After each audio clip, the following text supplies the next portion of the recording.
Directed by Ridley Scott's daughter, Jordan Scott, Cracks is a poignant, entrancing treatise on the nature of femininity, warts and all.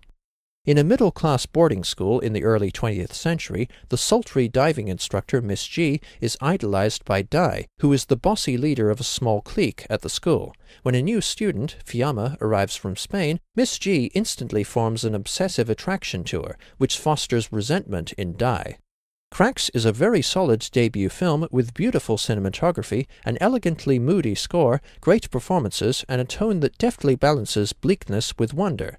One could also view Cracks as a new spin on the themes of Vladimir Nabokov's Lolita. A teacher falls for a pretty minor, but this time the minor does not manipulate the lustful teacher and string him or her along for support and ego-stroking like Lolita does to Humbert.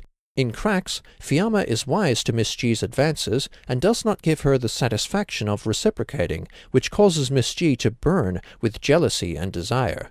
Fiamma and Di are both caught dangerously in Miss G's orbit, and Maria Valverde, Juno Temple, and Eva Green are all staggering in their respective roles. Eva Green is a phenomenal actress, not to mention a dynamo of eroticism, and conveys a bewitching persona of free-spirited, passionate class shifting into bitter possessiveness. Maria Valverde is graceful and strong-willed, and Juno Temple completes the triangle as a prim, distinguished girl capable of extreme cruelty.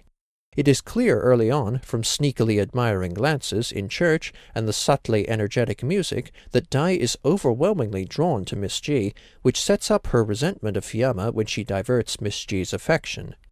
From what I've read and experienced, and forgive me if this is an unfair generalization, women tend to be more open and intimate with each other than men are with other men, not to downplay the strength of bromances, of course.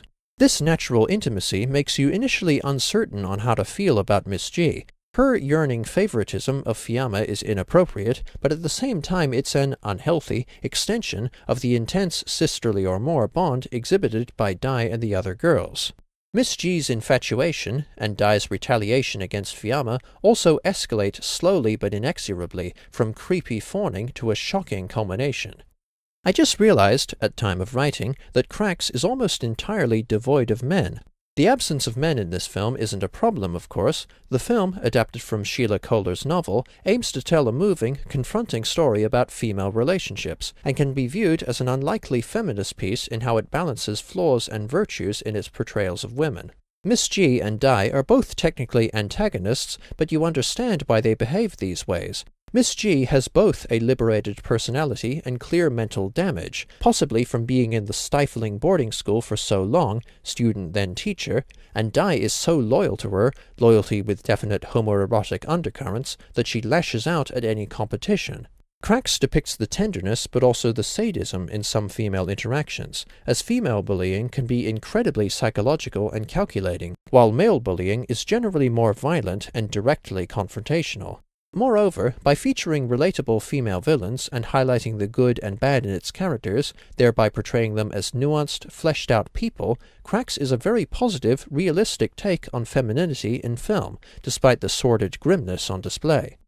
Cracks demonstrates Jordan Scott's considerable narrative skill and eye for character dynamics, with Scott joining Gerald McMorrow, Keanu Reeves, and a bunch of other directors too talented to have just one feature to their names. Deep, disquieting, and rich with period style, Cracks earns 4 stars out of 5.